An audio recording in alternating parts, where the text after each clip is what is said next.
Cette nuit, je rêvais que je faisais une vidéo après une longue absence. Quelle n'a pas été ma surprise en me réveillant quand je me suis aperçu que ce songe était prémonitoire.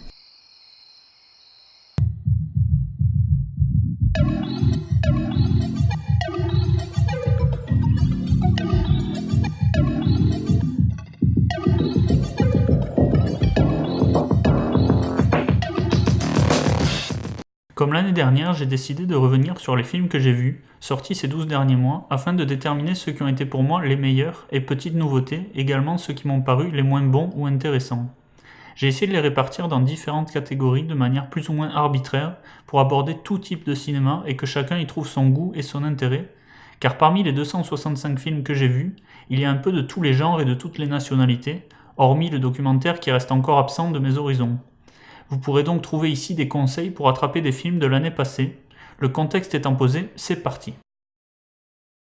Le cinéma hollywoodien des grands studios enchaîne les gros budgets pour essayer de nous proposer des spectacles visuels toujours plus impressionnants les uns que les autres.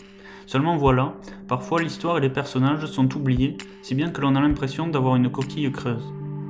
J'ai un peu ressenti ça devant Ant-Man et la guêpe de Peyton Reed, qui s'inscrit de manière tout à fait mineure dans le Marvel Cinematic Universe, qui fait plus office de bouche-trou dans le calendrier que de véritable ambition artistique.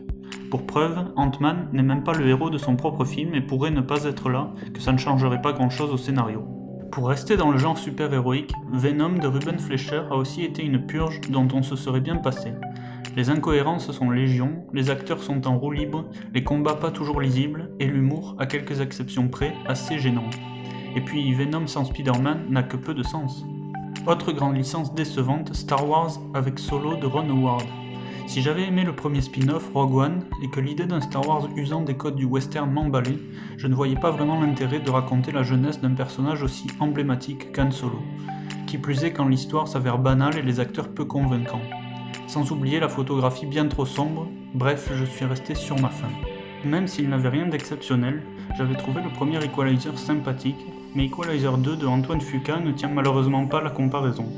Sans exagérer, l'histoire met bien 40 minutes à démarrer, et certains personnages n'ont aucune utilité.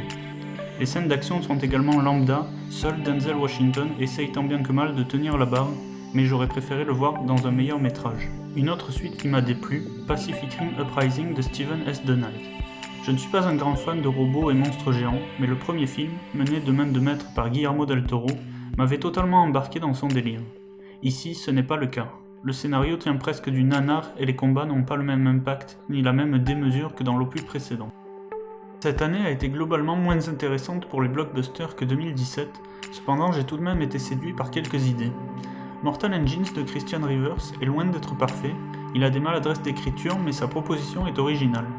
En effet, ce concept de ville montée sur roue dans un univers post-apocalyptique tirant vers le steampunk tient du spectacle visuel et, d'un certain côté, du blockbuster à l'ancienne, ce qui m'a tout de même accroché durant les 2 heures du film. Je n'attends plus grand chose des films de super-héros tant ils sont monnaie courante et bien souvent très moyens.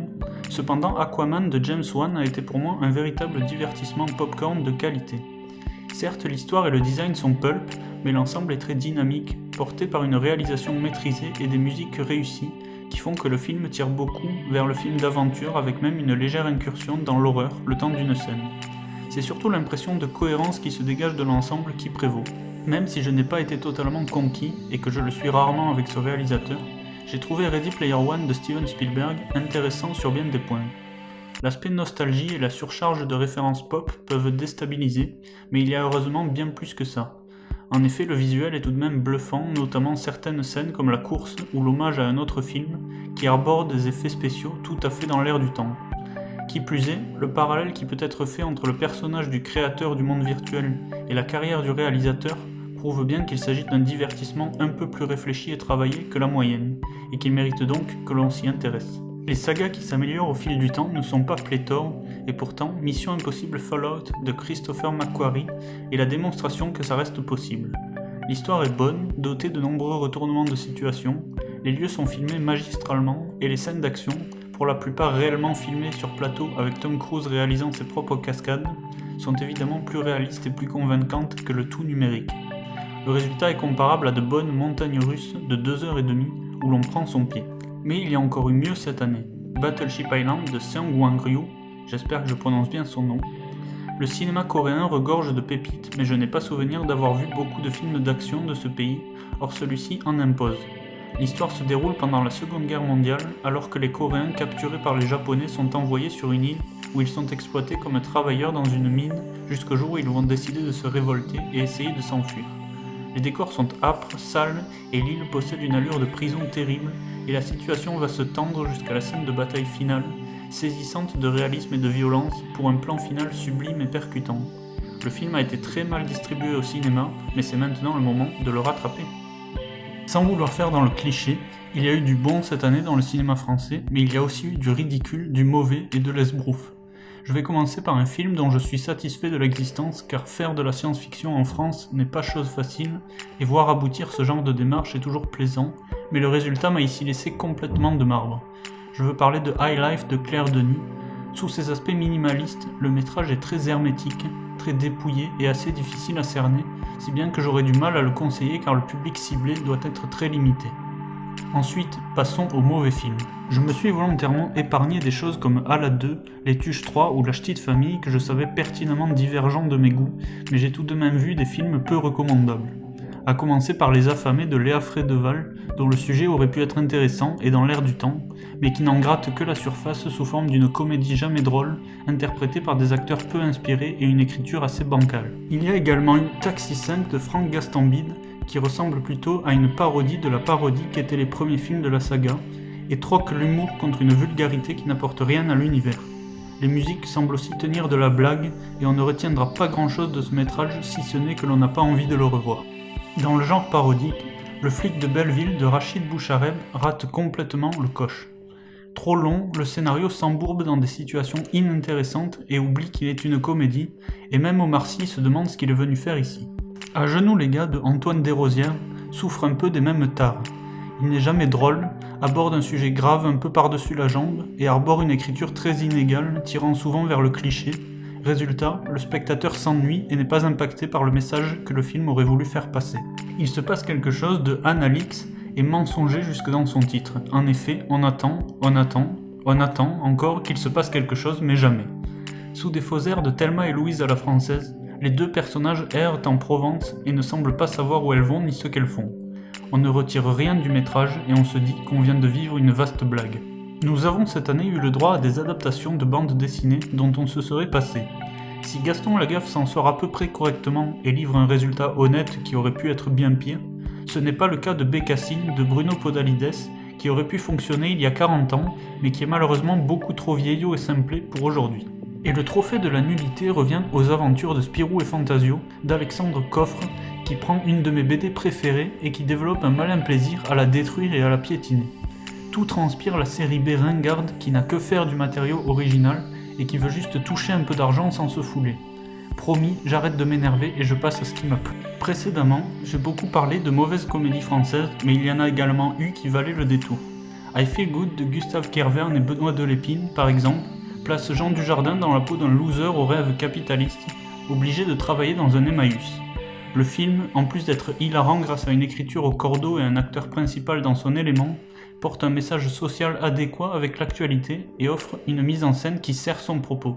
Le Grand Bain de Gilles Lelouch tient du feel-good movie et est soutenu par un casting grandiose et une photographie soignée pour cette histoire d'hommes d'âge moyen en perte de vitesse qui décide de monter une équipe de natation synchronisée. C'est rafraîchissant, tantôt drôle et tantôt triste, et je vous encourage à le voir. Au poste de Quentin Dupieux choisit quant à lui le genre de la comédie absurde. Le réalisateur, comme à son habitude, jongle entre plusieurs couches de réalité et nous délivre un scénario quasiment en huis clos où un policier interroge un suspect. L'humour est très particulier et peut laisser complètement insensible, en témoignent les personnes qui sont sorties de la salle où j'étais pendant la projection, mais pour peu que vous adhériez, vous passerez un très bon moment. Le monde est à toi de Romain Gavras n'est pas un remake français de Scarface, mais une comédie thriller à propos d'un trafiquant de drogue qui rêve de se ranger et de développer la marque Mr Freeze au Maghreb, mais qui doit avant ça effectuer un dernier coup. Le métrage est très pop avec une réalisation assez surprenante et léchée dans le milieu de la comédie française, et les acteurs s'en donnent à cœur joie. À voir. Mais le cinéma français est aussi terre de drame, et cette année, c'est Gueule d'ange de Vanessa Fillot qui a retenu mon attention. Bien que je n'apprécie pas beaucoup Marion Cotillard, elle livre une prestation correcte, mais c'est la jeune actrice principale qui est extraordinaire de naturel et qui bouleverse. L'histoire est malheureusement assez réaliste, et si la réalisation est plutôt sobre, elle fait ressortir à merveille toute la force du récit et les sentiments des personnages. Le western hexagonal est chose rare, alors, même si une partie de la production est américaine, je cite les frères Sisters de Jacques Audiard. On y retrouve un ouest sauvage, parcouru par deux frères sanguinaires qui vont être amenés à se questionner sur leurs agissements. Le casting américain est super et nous immerge dans cet univers impitoyable et dans la réflexion que propose le cinéaste par le biais de ses personnages. Dans des rivages plus fantastiques, on trouve Les Garçons sauvages de Bertrand Mandico. Une grande partie du film est en noir et blanc, mais il ne faut pas s'arrêter à ceci pour ceux que ça pourrait effrayer, sous peine de rater une bizarrerie intrigante. Des jeunes criminels sont exilés sur une île étrange, où ils sont pris en charge par un capitaine, et où il va leur arriver quelque chose qu'ils n'attendaient pas. Je n'en dis pas plus pour vous laisser découvrir car la surprise peut être assez déstabilisante. Enfin, le meilleur film français de 2018 selon moi n'est autre que Climax de Gaspard Noé. Le réalisateur provocateur livre encore un objet cinématographique étrange où il enchaîne plusieurs plans séquences, propose une bande son et une photographie très soignée pour suivre cette troupe de danseurs qui va progressivement sombrer dans la folie. Le métrage peut tout à fait laisser indifférent, mais si vous arrivez à y entrer, vous allez vivre un véritable cauchemar éveillé, tant l'ambiance est malsaine, angoissante, et le bad trip de ces personnages spectaculairement retranscrit. Si vous n'avez pas peur de bien vous sentir mal, foncez voir Climax. Je n'ai bien sûr pas vu tous les films d'animation sortis cette année, mais dans la liste de mes visionnages, il n'y a pas grand chose à jeter. Je mettrai sans doute de côté Have a Nice Day de Liu Jian, qui voulait me séduire avec son hommage au film noir et au pulp, mais dont le manque de rythme et la pauvreté du graphisme ne m'ont finalement pas accroché. Sherlock Gnomes de John Stevenson n'est pas non plus mauvais en soi, mais il n'apporte pas beaucoup de neuf par rapport au premier opus et déroule une histoire classique. Un classicisme que j'ai retrouvé dans Destination Pékin de Christopher Jenkins, qui pouvait être intéressant par son choix d'utiliser des personnages animaliers chinois, mais qui fait dans le vu et revu et manque cruellement d'originalité. Mais passé ces quelques petites déceptions, il y a aussi eu du très bon. En avril sortait L'île aux chiens de Wes Anderson, qui venait nous titiller la rétine avec une animation en stop motion totalement maîtrisée dans un univers assez atypique, où le Japon exilait ses chiens sur une île de déchets. L'ambiance est très particulière, l'histoire est belle et prête à réfléchir, le casting vocal est à la hauteur. Bref, allez-y si ce n'est fait. Je voudrais ensuite mettre en avant un triplé de films français. Enfin, le premier est en réalité franco-japonais puisqu'il s'agit de Mutafukas de Guillaume Renard et Shujiro Nishimi. L'histoire de deux jeunes losers dans un quartier sordide d'une ville fictive dont l'un d'eux, suite à un accident de scooter, va se mettre à développer des visions et se faire poursuivre par des hommes en noir. Le récit mélange différentes influences pop et série B dans un style visuel bien à lui. Au doublage, on retrouve Orelsan et Gringe notamment dans des rôles qui leur correspondent bien. Si vous n'êtes pas allergique aux univers bis, ce film d'animation a toutes les chances de vous séduire. Après Kirikou ou Azur et Asmar, Michel Oslo est de retour avec son Dilili à Paris qui devrait pouvoir plaire aux petits comme aux grands. Prenant place à Paris au tournant du XXe siècle, ce récit suit la jeune Dilili qui va essayer de s'intégrer dans la population de la capitale tout en résolvant un mystère. Elle va pour cela rencontrer de nombreux personnages ayant réellement existé, le tout dans une animation mêlant photos et dessins. De plus, un message de tolérance et de féminisme est glissé intelligemment en filigrane, ce qui ne peut être que de bon augure pour la jeunesse. Enfin, pour terminer avec les productions françaises, je cite Astérix, le secret de la potion magique de Louis Clichy et Alexandre Astier. La nouvelle aventure des Gaulois les plus réfractaires de Gaulle, imaginée par Uderzo et Goscinny, qui reviennent après un domaine des dieux très prometteur dans une animation magnifiée pour une histoire certes classique mais bien menée, avec beaucoup d'humour et toujours cette facétie à jouer de l'anachronisme pour nous faire rire. Certaines scènes débordent d'ailleurs d'imagination. On l'attendait depuis maintenant plus de 10 ans, Brad Bird l'a fait. Les Indestructibles 2 est sorti cet été. Le plaisir était grand de retrouver cette famille de super-héros qui a marqué ma jeunesse pour une nouvelle aventure visuellement somptueuse et irréprochable tant au niveau des détails que des éclairages. Les personnages sont toujours attachants et on retrouve Monsieur Indestructible en père au foyer dépassé, pendant que Madame Indestructible tente de donner bonne presse aux super-héros. Mais qui dit super-héros dit aussi super-vilain. La grosse production de cette fin d'année n'était autre que Spider-Man New Generation de Bob Persichetti, Peter Ramsey et Rodney Rothman, et on peut dire que Sony a frappé fort. L'histoire réunit habilement plusieurs Spider-héros dans un scénario délirant mais rondement mené et cohérent, mais ce qui impressionne par-dessus tout, c'est l'animation proche du comic book qui adopte un style assez unique aux couleurs éclatantes et aux trouvailles immersives. Une pépite pour les yeux mais aussi pour les oreilles, et sans doute le meilleur Spider-Man depuis celui de Sam Raimi. Enfin, mon film d'animation préféré de cette année n'est autre que Parvana, une enfance en Afghanistan, de Nora Twomey. Celui-ci conviendra aux petits comme aux grands et aide à faire prendre conscience de la difficulté de vie dans un pays hostile, surtout pour la gente féminine, en conservant tout de même de l'espoir par le biais de contes narrés par l'héroïne. L'ensemble est coloré et rempli d'émotions pour se conclure par cette magnifique phrase « Élevez vos paroles et non votre voix, c'est la pluie qui fait pousser les fleurs et non le tonnerre ». Un film d'utilité publique. Le Festival de Cannes et la cérémonie des Oscars sont un bon moyen en général de prendre le pouls de la tendance dans les films art et essai puisque les blockbusters y sont peu présents. Cette année il y avait du bon, du très bon, mais aussi des tentatives qui m'ont moins convaincu, comme Call Me By Your Name de Luca Guadagnino, qui retranscrivait une ambiance champêtre et ensoleillée plutôt réussie, mais qui, selon moi, était assez pompeux dans la manière d'amener son propos, et surtout qui se refusait à le traiter frontalement. Dans le genre des films concernant la jeunesse, Lady Bird de Greta Gerwig n'a également pas retenu mon attention positivement. Le film n'est pas mauvais, mais je n'y ai pas trouvé de réel intérêt, la dramaturgie étant vue et revue et n'y apportant pas grand chose de nouveau, mais peut-être que je n'étais pas le public cible. Je suis aussi passé totalement à côté de Everybody Knows de Asghar Farhadi, qui avait pourtant un joli duo en tête d'affiche, mais dont le mélodrame lourdingue de l'histoire a eu raison de moi. Phantom Thread de Paul Thomas Anderson, de par l'aspect terriblement froid de ses décors, de ses personnages et de son scénario, m'a laissé étranger à ce qu'il avait à raconter. Il en va un peu de même avec Trois visages de Jafar Panahi, qui, même s'il s'agit de cinéma guérilla, n'arrivait pas à dynamiser sa proposition, la faute à de longs plans fixes et plans séquences pas forcément utiles. Qui plus est, je n'ai pas compris son prix du scénario, qui me paraissait trop simple et finalement assez limité. Enfin, la palme d'or du film qui aurait pu être bien mais dont certains éléments le plombent à mon goût, revient à Un couteau dans le cœur de Yann Gonzalez. Son idée d'explorer le milieu du porno gay parisien des années 70 au travers d'un thriller étrange pointant vers le giallo avait du potentiel. Surtout que l'image est travaillée pour ressembler à des films anciens, mais Vanessa Paradis, dans le rôle principal, est tellement à côté de la plaque, le reste du casting n'étant pas non plus fantastique, et les dialogues sont si mauvais que je suis sorti du film et j'ai vraiment regretté ces défauts qui ont descendu une idée qui me plaisait à la base. Mais assez parlé de choses désagréables et revenons plutôt sur ce qui m'a plu. L'année a commencé sur les chapeaux de roue puisqu'en janvier nous avons eu Three Billboards, les panneaux de la vengeance de Martin McDonagh qui proposait une histoire assez classique de mère qui veut venger sa fille violée et tuée devant l'inaction de la police. Seulement la tonalité du récit oscille constamment entre drame et comédie noire pour un résultat assez inhabituel, sauf si vous avez vu les précédents films du réalisateur, Bon baiser de Bruges et 7 psychopathes, qui est porté par des personnages hauts en couleur interprétés par des acteurs justes. Le résultat est étonnant, détonnant et vaut le coup d'œil.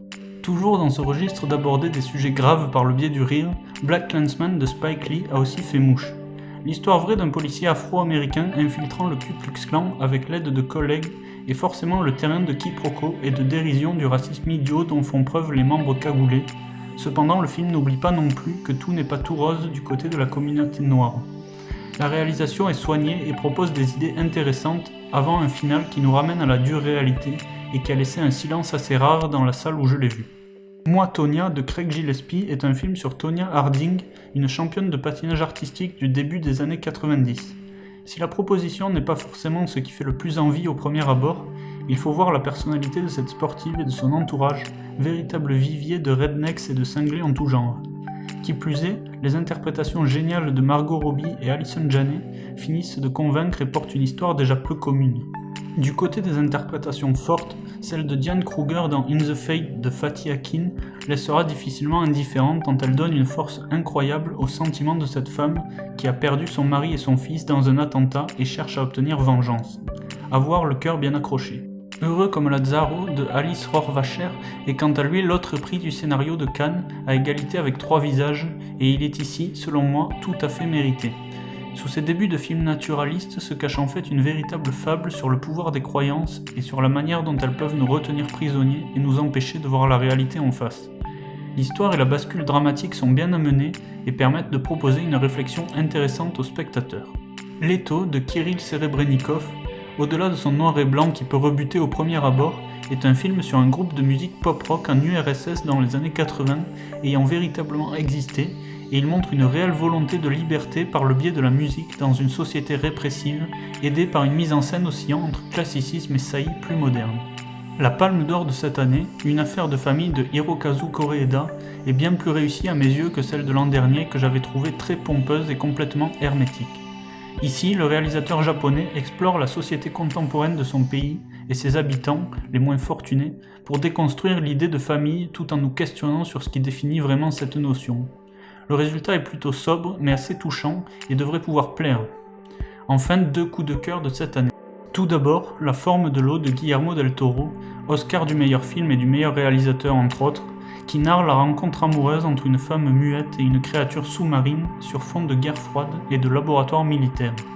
Le mélange des genres entre cinéma fantastique et romance opère à merveille, et l'ensemble est aussi beau visuellement qu'au niveau du son ou des sentiments véhiculés par l'histoire. Le cinéaste mexicain livre encore un joli conte cinématographique. Ensuite, il y a mon film préféré de cette catégorie, et peut-être de toutes les catégories confondues, Under the Silver Lake de David Robert Mitchell. Ce dernier confirme après un génial It Follows qu'il est un artiste à suivre. Il livre ici une œuvre hommage à la pop culture et au cinéma, de Hitchcock à Lynch, sur fond de chasse au trésor ésotérique dans un Los Angeles très mystérieux, où Andrew Garfield habite complètement le rôle d'un jeune adulte loser et libidineux. Le résultat est très dynamique, drôle, étrange, respectueux de ses influences et surprenant, à ne pas rater. S'il y a bien un secteur de l'industrie cinématographique qui s'est développé en 2018, il s'agit de la plateforme Netflix. Proposant toujours plus de contenu tant au niveau des séries que des films, le système est devenu un incontournable du secteur auquel les réalisateurs renommés prêtent de plus en plus attention. Ce qui ne veut pas dire que tout est bon. Par exemple, De l'autre côté du vent, film inachevé de Orson Welles complété pour l'occasion, est un objet assez étrange. Si l'histoire qu'il voulait raconter était intéressante, le montage est un bazar difficile à suivre et au final, on ne sait plus bien ce que l'on regarde.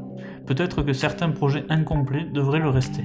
Psychokinesis de Sang Go-yeon était un projet que j'attendais puisque le réalisateur m'avait impressionné avec son dernier train pour Busan. Mais force est de constater que la réussite n'est pas toujours au rendez-vous. Le scénario nous fait suivre un homme banal devenant un super-héros et se servant de ses pouvoirs pour aider sa fille. Si l'idée est louable, le film pêche par un manque de dynamisme, des effets spéciaux peu probants et une histoire très manichéenne et simpliste. J'apprécie également Duncan Jones pour Moon et Source Code, mais Mute déçoit. J'ai senti qu'il y avait de l'ambition derrière ce récit futuriste dans lequel un homme muet cherche sa copine disparue. Seulement l'univers manque de finition et le scénario possède des défauts qui ne permettent pas d'être pleinement immergé dans cette quête. Après un Love Hunters brillant sorti l'an dernier, j'attendais peut-être trop de Ben Yang, mais malgré tout, Extinction a été une immense déception. Sur le fond, l'histoire pourrait ressembler à un récit de Philippe K. Dick, mais tout est tellement mal mis en place, mal amené, mal réalisé, mal joué, avec des effets spéciaux indignes, qu'on apprécie le visionnage à aucun moment. How It Ends de David M. Rosenthal tient du titre blague. Tout le film construit une histoire qui semble amener à quelque chose, à une explication finale qui n'arrivera finalement jamais. Reste juste un road trip pendant une apocalypse. On reste sur sa fin car How It Ends ne sait pas comment il doit finir. Mais vous allez penser que je n'ai vu que des mauvaises choses sur Netflix, or ce n'est pas le cas. À commencer par Ilang, la brigade des loups de Ji-Woon Kim. Le film est l'adaptation d'un manga que je n'ai pas lu mais dont le design a inspiré le jeu vidéo Killzone et propose une histoire futuriste intéressante où il est question de réunification des deux Corées et d'une troupe policière qui lutte contre des terroristes essayant d'empêcher cela. Les combats sont intenses et le propos politique bien amené pour un film qui n'a pas fait beaucoup parler de lui mais qui vaut le coup d'œil. Quand les frères Coen débarquent sur Netflix, on regarde. Leur balade de Buster Scruggs est un western à sketch, soit une compilation de 6 courts-métrages aux tonalités diverses ayant pour principale thématique la mort. On retrouve avec plaisir le style des deux réalisateurs avec un casting soigné, comprenant par exemple James Franco ou Liam Neeson. Si les segments sont légèrement inégaux, l'ensemble est tout de même réussi. Aucun homme ni Dieu de Jérémy Saulnier est une bizarrerie. Bien que je n'ai pas vraiment compris le scénario, le film qui prend place dans les nuits froides d'Alaska possède une ambiance envoûtante et sombre qui m'a tout de même porté. Si vous n'êtes pas insensible au métrage atmosphérique, je vous conseille de tenter l'aventure.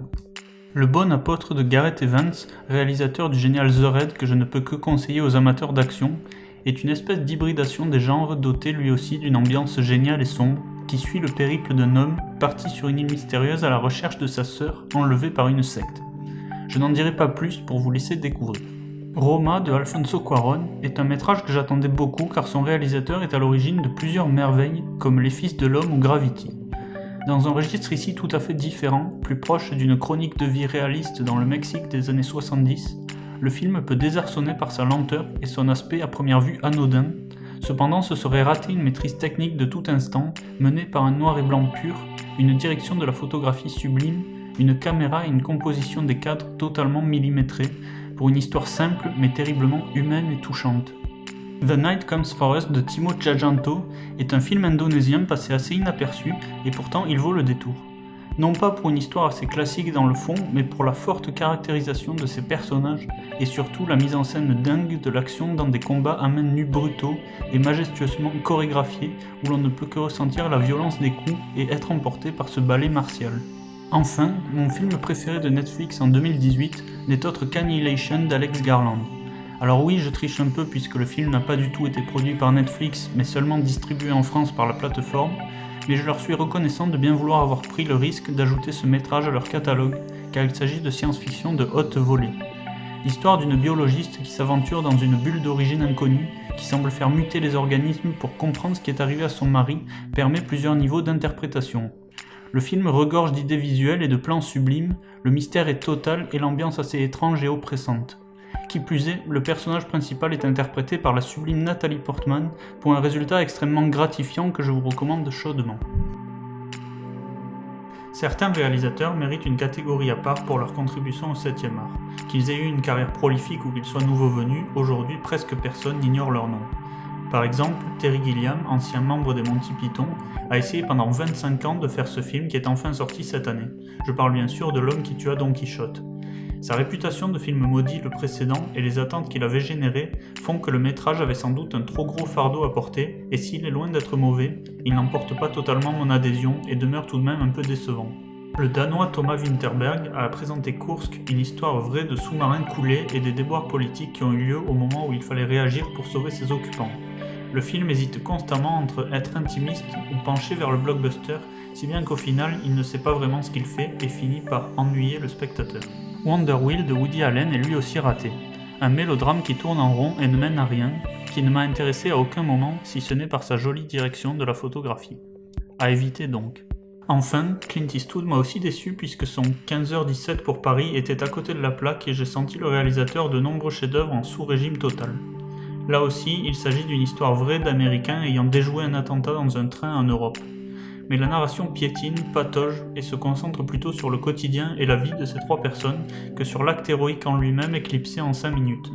J'ai eu l'impression que ce film n'avait pas grand-chose à me raconter et c'est dommage. D'un autre côté, il y a aussi eu du bon, à commencer par Last Flag Flying de Richard Linklater, où 3 anciens combattants se retrouvent après une longue période et vont accompagner l'un d'eux à l'enterrement de son fils mort au combat en Irak. Le casting est génial puisque les 3 personnages principaux ne sont autres que Bryan Cranston, Steve Carell et Lawrence Fishburne, et leur voyage va constamment osciller entre rire et larmes avec une justesse de tout instant. De plus, la critique du militarisme et de la guerre y est assez acerbe. Même s'il ne s'agit que de son 3e métrage, je classe Damien Chazelle dans les grands réalisateurs tant ses films ont marqué critiques et spectateurs. Son First Man cette année n'est pas de la même trempe que les 2 premiers, il n'a pas pour sujet la musique et les musiciens, mais il n'en est pas pour autant plus mauvais. En effet, ce biopic sur Neil Armstrong met en lumière la raison qui l'a poussé à intégrer cette mission spatiale et met en parallèle sa vie de famille et sa vie professionnelle. Claire Foy et Ryan Gosling y livrent une prestation réussie et certaines séquences sont éblouissantes comme les vols d'essai ou l'alunissage. Et le grand réalisateur qui m'a le plus impressionné cette année n'est autre que Lars von Trier avec The House That Jack Built. L'homme est habitué de la provocation et du jusqu'au-boutisme et il le prouve encore une fois à merveille. Il se sert de sa réputation sulfureuse pour poser des questions philosophiques, existentielles parfois, au travers d'une histoire qui met en scène un serial killer sociopathe qui voit ses meurtres comme une œuvre d'art. Ce métrage est bien sûr à déconseiller aux âmes sensibles, notamment pour une scène de chasse spéciale ou une ablation mammaire peu ragoûtante. Mais la réflexion qui est produite par le biais de cet anti-héros est remarquable. Décidément, certains le croyaient usé, Lars von Trier est encore là. Le cinéma de genre continue son petit bout de chemin, et si en France il doit souvent se battre pour exister, aux États-Unis la chose est plus communément acceptée par les producteurs. Ce qui donne forcément lieu à de belles réussites comme à des ratages. à commencer par Summer of '84 de François Simard et Anouk Wissel, qui n'est pas horrible en soi mais qui ne présente finalement que peu d'intérêt. Un adolescent est persuadé que son voisin est un tueur et va enquêter à son sujet et essayer de le confondre. L'intrigue n'est pas palpitante, déjà vue car en effet le film se veut être un hommage au métrage des années 80, mais oublie d'être un peu plus que de la nostalgie. Mandy de Panos Cosmatos ne m'a pas non plus emballé. Je n'aimais déjà pas son premier film et si celui-ci a une proposition esthétique louable, l'histoire s'étire inutilement et tourne vite vers la série Z lourdingue dans laquelle Nicolas Cage cabotine.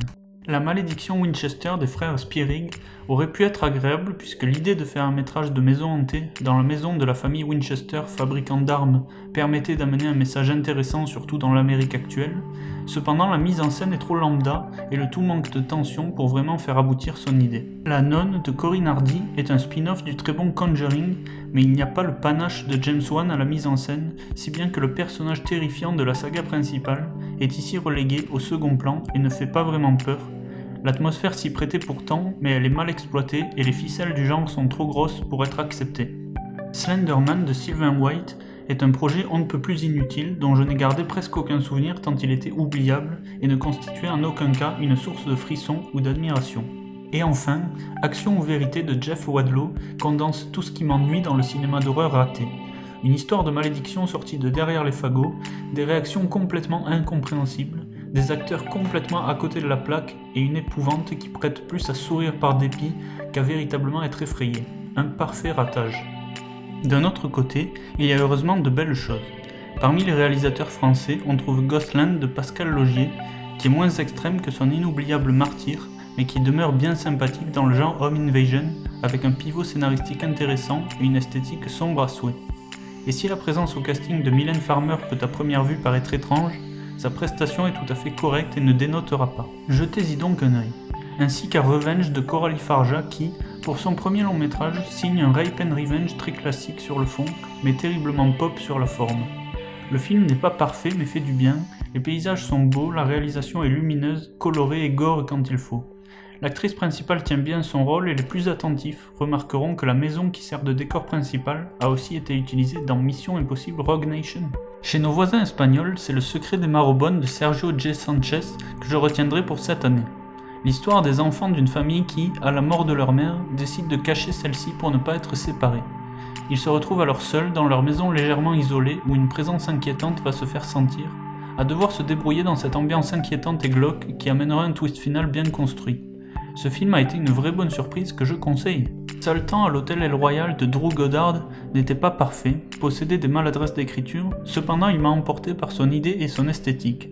En réunissant des personnages mystérieux en huis clos dans un hôtel, le réalisateur convoque forcément le cinéma de Quentin Tarantino, dont il n'atteint jamais la qualité, mais un bon casting ainsi qu'un suspense bien géré m'ont suffi à apprécier ce métrage. Il en va un peu de même pour Assassination Nation de Sam Levinson, qui pourra, je pense, en laisser plus d'un de côté de par sa démarche très putassière, mais ce montage a priori vulgaire et cette réalisation racoleuse servent en fait parfaitement le propos d'une jeunesse outrancière perdue dans une société à la dérive qui va se retrouver à se regarder en chien de faïence et à sortir les armes lorsqu'un pirate informatique dévoile les secrets des habitants de Salem. Un film plutôt grotesque, mais un grotesque qui a du sens et qui peut s'avérer assez jouissif. Dans les projets discrets mais pourtant efficaces, je citerai Upgrade de Lee Swanell. Un homme va essayer de venger la mort de sa femme dans une société futuriste, mais comme il ne peut plus marcher, il se fait greffer un prototype de puce qui va prendre le contrôle de son corps pour l'aider à s'accomplir. Le synopsis tire vers la série B, mais c'est assumé et bien géré, et les idées de design et de mise en scène sont très louables, surtout au vu du maigre budget.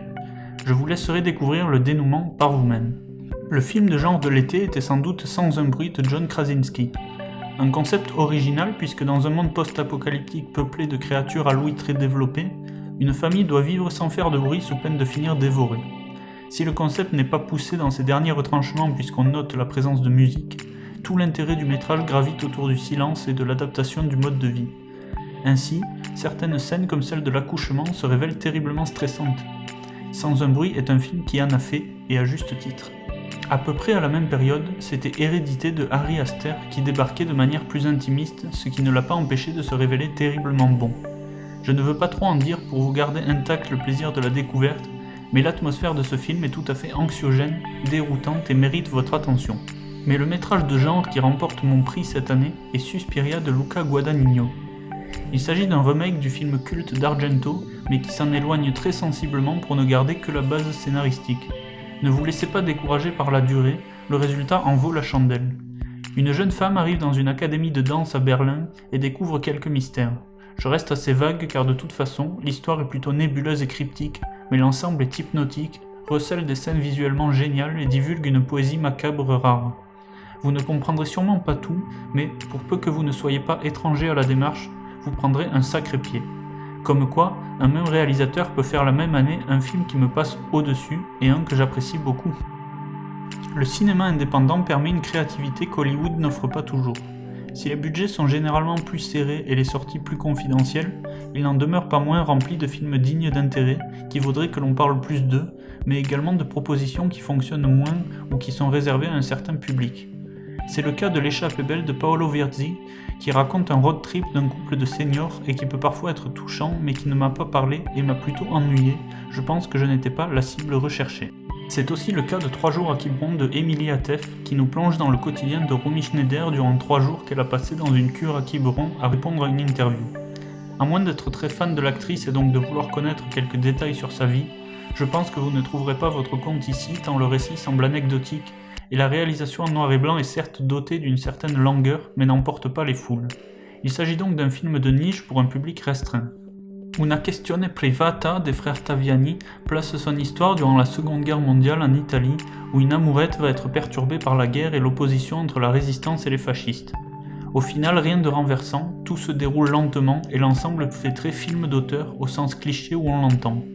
Si vous appréciez le travail des réalisateurs, pourquoi pas, sinon je pense que vous pouvez passer votre chemin. Mon tissu préféré de Gaia Gigi est quant à lui raté. Si l'idée de traiter de la situation des femmes en Syrie me plaisait sur le papier, force est de constater que la démarche n'aboutit jamais. L'histoire patauge, les décors sont oubliables, la réalisation est terne, voire par moments assez laide. C'est vraiment dommage, mais je ne peux pas vous conseiller ce métrage. En contrepartie, si vous vous intéressez au cinéma étranger, je vous pousserai à voir La saveur des ramen de Eric Koo et La mauvaise réputation d'Hiram Haq. Je regroupe ces films même si leur histoire et leur univers n'ont rien à voir, car je trouve la démarche assez similaire. Les réalisateurs nous proposent une réalisation simple, humaine, qui traite de problèmes plus généraux au travers d'une histoire personnelle. D'un côté, un jeune japonais va trouver une partie de sa famille à Singapour pour apprendre une recette de cuisine et essayer de réconcilier les deux parties de sa famille qui sont issues de 2 nations qui ont connu une rivalité. De l'autre, une jeune pakistanaise vivant en Norvège qui va être surprise avec un homme par son père qui va l'envoyer dans son pays d'origine pour essayer de trouver un mariage arrangé et ne pas déshonorer la famille. Dans les 2 cas, le personnage principal se heurte à des traditions du passé et cherche à progresser dans les mœurs, à s'émanciper de la tradition.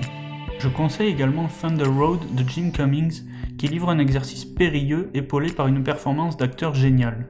En effet, l'histoire nous plonge dans le quotidien d'un jeune policier divorcé qui essaye d'élever sa fille. Seulement, cet homme est pathétique et en décalage avec son entourage. Ce loser est interprété magistralement puisqu'il oscille constamment entre comique et drame en brouillant la frontière, si bien qu'on en vient souvent à rire en se sentant gêné ou à éprouver une certaine empathie. Le personnage est complexe mais le numéro d'équilibriste émotionnel est réussi. Dans un registre beaucoup moins drôle, Utøya 22 juillet de Eric Popp relate l'attentat de 2011 en Norvège où un homme avait ouvert le feu sur des jeunes sur une île. La réalisation est incroyable car elle propose un plan séquence de 72 minutes, soit le temps de la fusillade, où l'on suit une adolescente tenter d'échapper à ce meurtrier que l'on ne voit à aucun moment. L'immersion est donc totale et l'horreur omniprésente pour un film important, surtout pour son pays. Wildlife, une saison ardente de Paul Dano, nous narre à hauteur d'enfant l'explosion d'un couple suite au licenciement du mari et à son engagement dans un groupe de pompiers. Le récit est sobre mais la réalisation est vraiment belle et les interprétations des 3 acteurs principaux sont formidables. How to Talk to Girls at Parties de John Cameron Mitchell est la caution décalée de cette catégorie. Complètement loufoque, le récit se place en Angleterre pendant la période punk où 3 jeunes découvrent à une fête de jolies filles dont ils tombent amoureux qui sont en fait des extraterrestres cherchant à comprendre le mode de vie humain. Le design est extravagant, coloré, et le scénario complètement allumé donne envie de voir cette histoire jusqu'au bout, tant cet immense délire est rafraîchissant. Blindspotting de Carlos Lopez Estrada a cruellement manqué de visibilité puisqu'il s'agit d'un premier long métrage tout à fait réussi qui est susceptible d'intéresser du monde. Le héros est un jeune afro-américain en liberté conditionnelle qui voit un policier tuer un noir. À ce moment-là, il entre en pleine période de doute et de malaise qu'il partage avec l'un de ses amis blancs. Le film démontre avec une grande intelligence que la situation des Afro-Américains est problématique aux États-Unis et pose également une réflexion sur les rôles que la société nous donne et sur les carcans dans lesquels on est amené à s'enfermer. Je vous conseille fortement de voir Blindspotting, il y a peu de chances que vous soyez déçus. Mon coup de cœur revient cependant à The Guilty de Gustav Mahler, qui constitue un réel tour de force. Le polar danois est un huis clos se déroulant dans un centre d'appel d'urgence où l'on voit le personnage principal durant 1h20 en train de téléphoner. Dit comme ça ne paraît pas très palpitant, et pourtant nous allons suivre l'enquête à travers les conversations téléphoniques. L'écriture est rythmée, emplie de tension et de suspense. L'acteur nous tient en haleine et la réalisation propose quelques idées efficaces. Une maîtrise de narration exemplaire dans le genre qui est passée beaucoup trop discrètement dans nos salles françaises. Cette catégorie est sans doute la plus arbitraire puisqu'elle contient des films que je considère n'ayant pas eu le succès ou la couverture médiatique auquel on aurait pu s'attendre, alors qu'ils possédaient un casting, un sujet ou une proposition au sens large qui aurait potentiellement pu trouver un écho. Ce qui ne veut pas dire que tous ces métrages sont bons. Par exemple, l'idée de remettre au goût du jour une écrivaine bien souvent méconnue alors qu'elle a donné vie à une figure aujourd'hui incontournable de la culture me paraissait excellente. Je parle bien sûr de Mary Shelley de Haïfa Al-Mansour. La jeunesse de l'autrice de Frankenstein y est dépeinte seulement, on se préoccupe presque plus de son quotidien et de son mari que du fait qu'elle soit écrivaine. La rédaction de son chef-d'œuvre étant d'ailleurs montrée en seulement quelques minutes. L'ensemble manque par ailleurs de dynamisme, si bien que dans la catégorie film qui met en avant une femme de lettres, je vous conseille plutôt cette année Colette de Wash Westmoreland, qui n'est pas non plus parfait mais que je trouve un peu plus juste. Papillon de Michael Knorr est un remake qui ne vaut que pour son casting composé entre autres de Charlie Hunnam et Rami Malek, sinon le reste est oubliable. Alpha de Albert Hughes pouvait plaire par son aspect blockbuster de la préhistoire, mais, mis à part de jolis paysages, le spectateur n'a malheureusement pas grand chose de neuf à se mettre sous la dent. Horse Soldiers de Nikolai Fulsig est un film de guerre très banal mais dont la présence en tête d'affiche de Chris Hemsworth aurait pu fonctionner. L'espion qui m'a largué de Susanna Fogel proposait une comédie américaine d'action et d'espionnage qui se trouvait être longuette et dont l'humour est lourdingue et jamais drôle, ce qui fait que l'on s'ennuie vite. Escobar de Fernando León de Aranoa avait un couple important en tête d'affiche avec Javier Bardem et Penélope Cruz, mais Pablo Escobar est un sujet déjà maintes fois abordé et si la réalisation est propre, le film ne dégage pas une originalité suffisante pour nous accrocher. Millennium, ce qui ne me tue pas de Fede Alvarez est un gâchis, la faute à un matériau de base un peu faible et une adaptation trop orientée vers l'action. Si la première trilogie de polar suédois était fantastique et si Fincher avait su en livrer une très bonne adaptation, ici le film tient du cliché du film d'action, et même Claire Foy qui fait ce qu'elle peut n'arrive pas à redresser la barre. J'avais aimé les deux précédents métrages du réalisateur, mais il semble ici s'être cassé les dents, même s'il livre un résultat honnête mais qui manque de saveur. Robin des Bois de Otto Bathurst est extrêmement mauvais. L'esthétique est fade, les performances d'acteurs ne brillent pas, les combats sont mal mis en scène. Non, décidément rien ne m'a plu dans cette version du voleur au grand cœur. Tout comme pour Hunter Killer de Donovan Marsh finalement. Le film sent mauvais jusque dans son titre et on ne s'y trompe pas. Il s'agit d'un film d'action rempli de bêtises et pas palpitant pour un sou que je vous conseille de fuir. Mais la grosse aberration vient cette année de Disney puisque Un raccourci dans le temps de Ava DuVernay a été un véritable supplice. L'esthétique est immonde à se demander comment elle a pu être validée, l'histoire est vide et la plupart du temps nous fait traverser des univers qui ne sont pas du tout développés et où il ne se passe pas grand chose. Les personnages sont incroyables de nullité. Non, vraiment, ce métrage ressemble à une mauvaise descente d'acide pour enfants qu'il vaudra mieux éviter sous peine de prendre le risque d'y perdre les yeux. Heureusement, il y avait aussi Searching Portée disparue de Hanish Chaganty, qui a été une vraie bonne surprise. Le film est une enquête policière se déroulant uniquement par le biais d'écrans d'ordinateur. Si le procédé peut paraître ennuyeux, il est utilisé intelligemment et s'adapte ici très bien à l'histoire et permet d'introduire de la nouveauté et de la fraîcheur dans un genre vu et revu. L'histoire est prenante et pleine de rebondissements, et on suit agréablement ce père de famille qui cherche à retrouver sa fille disparue. Autre bonne surprise passée totalement inaperçue, L'ombre d'Emily de Paul Feig. Anna Kendrick et Blake Lively se partagent l'affiche de ce thriller dans lequel le personnage principal tente de comprendre la disparition de son ami. L'histoire contient des clichés mais le métrage s'en amuse et joue avec les codes du genre pour un résultat très divertissant. Red Sparrow de Francis Lawrence propose un film d'espionnage réaliste du côté des Russes cette fois, dans lequel Jennifer Lawrence, qui n'a apparemment pas de lien de famille avec le réalisateur, campe une ex-ballerine qui va devoir se reconvertir en agent de terrain entraînée à séduire ses cibles pour leur extorquer des informations. Le film est âpre, violent parfois, et contient des rebondissements intéressants qui méritent qu'on y jette un œil.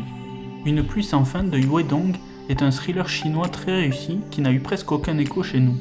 Pourtant, il a quelques points communs avec le chef-d'œuvre Memories of Murder, même s'il emprunte une route différente. Un employé d'usine dans la Chine qui connaît des bouleversements industriels va se mettre à enquêter sur une série de meurtres de femmes au point où ça devient une obsession. L'ambiance est très noire avec une pluie quasi perpétuelle et la réalisation est soignée pour nous immerger dans cette intrigue complexe. Enfin, ma récompense va à Hostile de Scott Cooper, qui n'a pas fait grand bruit alors qu'il s'agit d'un western très réussi mené par Christian Bale et Rosamund Pike. Ici, la vision du western est glaçante, crépusculaire et violente. Un capitaine d'armée va devoir escorter un prisonnier indien qu'il déteste et va rencontrer en chemin une femme dont la famille a été tuée par les Indiens dans une séquence d'introduction d'une brutalité qui fait froid dans le dos. Au travers de cette histoire, le réalisateur sonde l'Amérique et l'âme humaine de ces personnages qui vont devoir apprendre à se supporter, à vivre ensemble pour lutter contre l'hostilité de l'environnement. Une superbe découverte. Si toutes les sorties ne sont bien évidemment pas encore connues, surtout parmi les productions indépendantes ou à petit budget, un certain nombre de films sont déjà datés pour 2019. À moins de futurs problèmes de calendrier, le spectateur peut donc commencer à se renseigner sur ce qu'il pourra voir dans les prochains mois, ce que j'ai fait. Voici donc un petit florilège de ce qui arrive. Tout d'abord, débarrassons-nous du genre des super-héros qui envahit les salles à longueur d'année. Il y en a 3 qui peuvent éveiller ma curiosité sans toutefois me baigner dans une impatience insondable tant j'ai appris à ne plus attendre grand-chose de ce genre de production. Les Nouveaux Mutants de Josh Boone peut tirer son épingle du jeu par son parti pris horrifique dans l'univers des X-Men, même si on est en droit de douter du résultat final. Joker de Todd Phillips convoque l'un des plus grands méchants de comics en personnage central avec un casting prometteur pour une surprise artistique ou un pétard mouillé marketing, ça reste à voir. Enfin, Hellboy de Neil Marshall aura la tâche de relancer la franchise déjà adaptée par Guillermo del Toro, épreuve pour laquelle le réalisateur sera bien sûr attendu au tournant. Les suites seront évidemment à l'honneur avec Dragon 3 Le Monde Caché de Dean DeBlois, qui clôturera la trilogie animée de DreamWorks en espérant un opus à la hauteur des 2 premiers. Une autre fin se profile avec Ça chapitre 2 d'Andy Muschietti, qui retrouvera la bande d'enfants devenus adultes pour achever leur péripétie horrifique face au clown Grippesou imaginé à l'origine par Stephen King. Arrivera également très bientôt Creed 2 de Steven Caple Jr. où l'on retrouvera le fils d'Apollo Creed entraîné par Rocky pour boxer et asséner, je l'espère, un uppercut de l'ampleur du premier épisode. John Wick 3 de Chad Stahelski reviendra liquider du bad guy avec classe et détermination, à dos de cheval si l'on en croit la première photo de tournage. Enfin, Toy Story 4 de Josh Cooley viendra prolonger l'une des sagas les plus populaires de l'animation, mais au risque peut-être de tirer sur la corde après une grande trilogie. Netflix sera bien entendu de la partie en 2019, la plateforme de SVOD grandissant d'année en année et développant son catalogue. Je serai donc au rendez-vous pour voir The Irishman de Martin Scorsese. Que dire de plus si ce n'est que le réalisateur revient à son genre de prédilection, le film de mafieux, avec un gros casting. Avant de passer aux incontournables à venir, quelques films ont attiré mon attention. Par exemple Vox Lux de Brady Corbet, dans lequel Nathalie Portman incarnera une star de la pop. Le nom de l'actrice suffit à m'intéresser au projet. Alita Battle Angel de Robert Rodriguez proposera une adaptation de manga orientée action. Si le résultat est incertain, la démarche m'interpelle singulièrement et je reste très curieux vis-à-vis de cette production. Chaos Walking de Doug Liman devrait proposer une histoire fantastique intrigante si l'on en croit les premiers synopsis, avec un concept qui pourrait faire mouche à l'instar de ce qu'il avait proposé avec Edge of Tomorrow. La caution décalée et humoristique pourrait bel et bien venir de Détective Pikachu de Rob Letterman qui, d'après la bande-annonce, a l'air de mélanger parodie policière et Pokémon de manière assez farfelue et assumée, avec un Ryan Reynolds prêtant sa voix à Pikachu. Je crois que nous tenons là un camoulox. À moins que la prochaine sensation comique provienne du film Le Dain de Quentin Dupieux, spécialiste national de l'humour absurde et du scénario perdant la frontière entre les couches de fiction. Cette fois-ci accompagné par Jean Dujardin, il devrait y avoir matière à passer un bon moment. Enfin, toujours dans les métrages originaux, j'attends de voir ce que donnera The Beach Bum d'Harmony Korine, auteur du surprenant et très esthétique Spring Breakers. Venons-en enfin aux incontournables de 2019. Auréolé de l'Oscar du meilleur scénario original en 2018 pour son film Get Out, Jordan Peele rempile avec Us qui pourrait confirmer la naissance d'un grand réalisateur. Du côté de l'Asie, c'est Parasite de Bong Joon-ho qui intrigue puisque le réalisateur se plaît à changer de genre tout en enchaînant les succès, dont le dernier en date était Okja, mais impossible également d'oublier le transpersonnage ou Memories of Murder.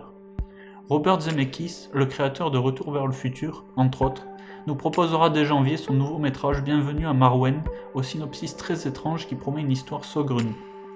Paul Verhoeven revient avec Benedetta, une production française qui succédera à son Elle de 2016, avec toujours cette volonté de provocation et de laisser percer des pointes d'érotisme. Ma vie avec John F. Donovan de Xavier Dolan est attendue depuis un petit moment déjà puisqu'il figurait dans mes attentes 2018 l'année dernière, mais devrait bel et bien sortir en 2019, toujours doté d'un casting grandiose. Il est maintenant temps d'entrer dans mon top 3 avec en troisième position la favorite de Yorgos Lanthimos. Même si je ne suis pas un grand fan des films en costume, le réalisateur grec a selon moi une filmographie irréprochable jusqu'à maintenant, alors je serai dans la salle de cinéma pour cette nouvelle proposition. En deuxième place, La Mule de Clint Eastwood. Certains de ses derniers films m'ont déçu, mais il reste une légende du cinéma et est capable de pondre des chefs-d'œuvre, donc celui-ci est évidemment à surveiller, les deux yeux bien ouverts, surtout que le réalisateur sera aussi présent devant la caméra du haut de ses 88 ans. Increvable! Et enfin, le film que j'attends le plus en 2019 est Once Upon a Time in Hollywood de Quentin Tarantino. 9e et avant-dernier film d'un des réalisateurs les plus emblématiques de sa génération, un casting de folie, une histoire tournant autour de Charles Manson, des dialogues léchés et un soin particulier dans la mise en scène sont à prévoir. En plein mois d'août, il fera bon d'aller s'abriter à la fraîcheur d'une salle obscure. Voilà, l'année 2018 est maintenant terminée. Je n'ai pas parlé de tout ce que j'ai vu, mais la liste est présente dans la description si ça vous intéresse. Les critiques ne sont bien évidemment pas détaillées, mais j'espère vous avoir donné un petit aperçu de ce qui pouvait valoir le coup d'œil, et vous avoir donné envie d'aller regarder quelques films par-ci par-là. En espérant que l'année 2019 comporte encore des moments de bravoure et de sacrées surprises, je vous dis à bientôt.